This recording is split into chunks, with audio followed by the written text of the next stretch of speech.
Hi everybody and welcome to this episode of Beth's Best. Today we're going to do something a little different. We're going to talk about Disney during a pandemic.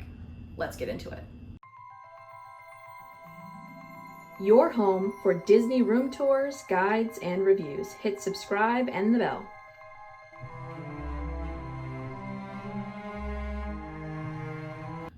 Okay, so I normally do room tours and dining reviews. I don't normally discuss kind of current Disney topics, but one of the questions that I keep getting from people is, what is Disney like during the pandemic?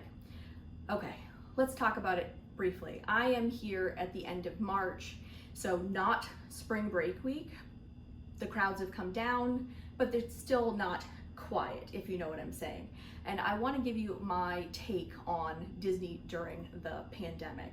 Now, I should say from the beginning, if you're looking for a video on should I go to Disney during the pandemic, this is not going to be that video. That is a very personal decision that you need to make based on your unique circumstances. However, I will say there's one group of people that absolutely should not go to Disney right now during the pandemic, and that's people who don't want to wear masks. If you have any problem wearing a mask, Disney is not going to be where you want to go. That seems obvious, but I feel like I need to say it because Disney is private property, so they have the right to make their own rules when you are at a Disney resort or at a Disney restaurant or a Disney park. Okay. Now, if you are somebody who normally stays at a Disney-run resort, which a lot of my subscribers are, because again, I mostly do room tours, right? So there are a couple things that you're gonna wanna be aware of just right out the beginning. Let's start with when you get there at the airport, and then we'll talk about when you're at a Disney hotel, and we'll talk about when you're at a Disney park. Just kind of an overview as to what to expect, or what my experience has been while I have been here. If you normally arrive at Orlando Airport, obviously if you're driving, this won't apply to you. The Disney Magical Express is still running throughout the remainder of 2021. It's going to be long lines, again, because of the spacing, and this is something that's going to come up over and over again. There are markers everywhere, whether you're at the airport, whether you're at the parks, whether you're at the hotels. There are 6 feet markers that say, please stop here, essentially, or please wait here, everywhere you go. So be prepared for lines. Lines are the theme pretty much everywhere right now at Disney, and that's really regardless of the crowd level. One last thing about being at the airport, if you're somebody who normally takes the Magical Express, because of what's happening and safety issues and lower guest capacity, they are no longer doing the luggage transfer. So this is important. If you normally book the Magical Express, put that yellow tag on your bag, and your bag just magically arrives in your room, you are going to, for me, it was a bit of a reminder of why I loved that service so much, because now you have to get your own bags, which is okay, first world problems, right? So just be aware that if you need to pick up your bags before you leave the airport, otherwise they're not going to magically arrive at your hotel, okay? Don't forget. Get your bags, make your way down to the Magical Express pickup, and then from there it's going to be the normal. If you have a Magic Band, you can pop that. If you have a ticket media, I believe they can use that as well, or sometimes people are still getting in the mail one of those letters with a bar scanner. If they send you one of those, absolutely bring it with you. They are spacing people out, whether you're on the bus or any of the Disney transportation, any of the Disney shows. There are seats that are zoned out to space people, so they will assign you a seat when you go to get on the bus. Again, whether that's the Magical Express or any of the Disney transportation buses, that's how it's going to work. Now, when you are at the resort, which is where I am now, reporting to you live from Disney's Boardwalk Villas. If you want to see the room tours on those, they're coming out shortly, so hit subscribe and the bell so you'll know when those drop. But the resorts are pretty much, I was going to say business as usual, but that's probably not true. There are a lot of dining places that are still not open.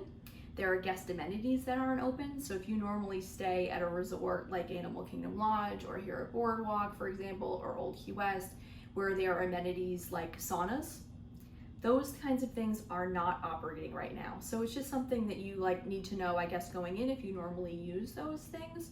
But a lot of the Disney amenities are still here. The pools are still operating, albeit socially distant, parameters are in place, but there's a lot that's still happening at the resorts. We've had a really nice stay so far here at Boardwalk.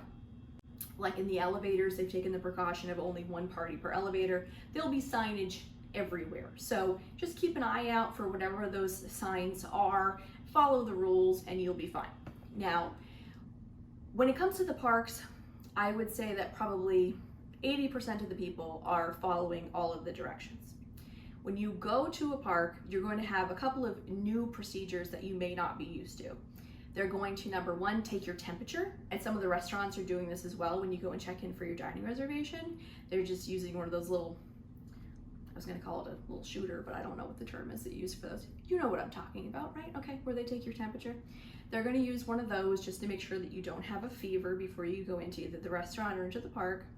If you do spike a fever, they have a little tent area where they'll have you cool off, get you some water, and make sure you're okay before they retest you. And I'm sure they have a whole procedure posted on what happens if you still don't pass the test and have a temperature below the maximum allowed. I'm sure Disney has literature on that. I'm not the expert. But that's something to be aware of, so don't be alarmed if there's these tents that you have to go to initially. And then for bag screening, I actually kind of like this change, okay? So normally with your bag, right, even like ladies, if you have or whatever, gentlemen, if you have even a small handbag or a fanny pack or whatever it is that you use, right, they always have to check it. Well, now they've changed the procedure because, again, safety concerns. They are having you carry your bag with you through the metal detector. And then if you have a stroller, they have a separate lane for that, where I believe they're using one of those metal detector wands to kind of quickly go over everything and make sure you're not bringing anything that you shouldn't, but they're not actually manually going through all of your bags. So actually, it's a lot faster than the process used to be getting into the park. So that's worked out really well, in my opinion. Okay, so now you're in the park. Again, you're gonna see those spaces everywhere. There's tons of signage letting you know that you need to be wearing a mask. Again, tip one, if you don't want to wear a mask, not comfortable wearing a mask, you probably should not go, you definitely should not go to Disney right now because you will be asked to leave. That's not my rule, that's just the rule that Disney has. And we have seen some people who've not wanted to wear a mask, which was surprising to me because, again, it's signage everywhere, but for the most part, people have absolutely been complying. One of the only areas that gets a little confusing is the rules or regulations as to when you can not wear a mask. I'm obviously in my room, so I don't need to wear a mask. But if you are in a common guest area at a hotel, you need to wear a mask. If you are at a restaurant, those are the rules. If you're at a restaurant and you get up from your table to go to the bathroom, you need to wear a mask. The restaurants have been somewhat inconsistent, so some of the restaurants will tell you once you're seated, you can take your mask off. Some of the restaurants, if you're seated but you're not actively eating or drinking, you still need to wear the mask unless you are actively eating or drinking. It really depends on the restaurant. I'm sure they will tell you when you sit down, but if there's any confusion about what the policy is at that restaurant, just ask your server and I'm sure they'll be happy to let you know what their particular rule is right now. And I'm sure this is going to continue to change, right? And you do need to keep your mask on throughout all of the rides and attractions. Again, this seems obvious, but you'd be amazed at the number of people who get on a ride and then think they can take it off. And then they're telling you over the loudspeaker that hey, you need to put your mask on. Don't be that guy, okay? So that's something to be aware of. Speaking of rides, I think Disney, in my opinion, has done a really beautiful job with the rides of kind of spacing people out and making you feel safe. So where possible, besides, in addition to these spaces on the floor, they also have plexiglass between the different queues. And they also have between the ride vehicles, several of them have been retrofitted to have barriers between. So Living with the Land, Kilimanjaro Safari, over at Animal Kingdom, Mickey and Minnie's Runaway Railway, they have the dividers there. So that's really nice. But some of the ride vehicles, just not practical to separate, so you're still going to get a whole car to yourself. So if you go on Winnie the Pooh, for example, you're going to get your own honey pot. So hopefully your whole party fits in a honey pot, otherwise you'll be in 2 honey pots. But that's just something to be aware of. And there's also another exception to the mask rule that I don't want to forget to tell you, is that there are relaxation stations at all of the parks right now. So at Hollywood Studios, for example, they're not running the Indiana Jones Spectacular show right now. They have that whole arena set out as a relaxation station. So if you need a break from the mask, you just need like a timeout, you can absolutely go there. They have zones where you can sit, relax for as long as you want, and you don't need to worry about wearing the mask. So that's definitely something, especially if you're going to be in the parks for the whole day, that you really want to think about, because it is hot here. I mean, it's Florida, right? Like, you expect heat and humidity, but the mask definitely can add to that. So you really want to make sure that you look at the map and identify where those relaxation stations are. Again, I can't tell you whether or not you should come to Disney during a pandemic. That's totally a personal choice for you. But I hope this has given you some insight as to what to expect while you are here. If you have any questions that you think I might be able to answer for you, feel free to type them in the comments below. Are you comfortable going to Disney right now during the pandemic? Are you putting off your trip? Are you postponing for 2023 maybe, or even later? Tell me, let me know in the comments below what your plans are and how this has potentially changed them.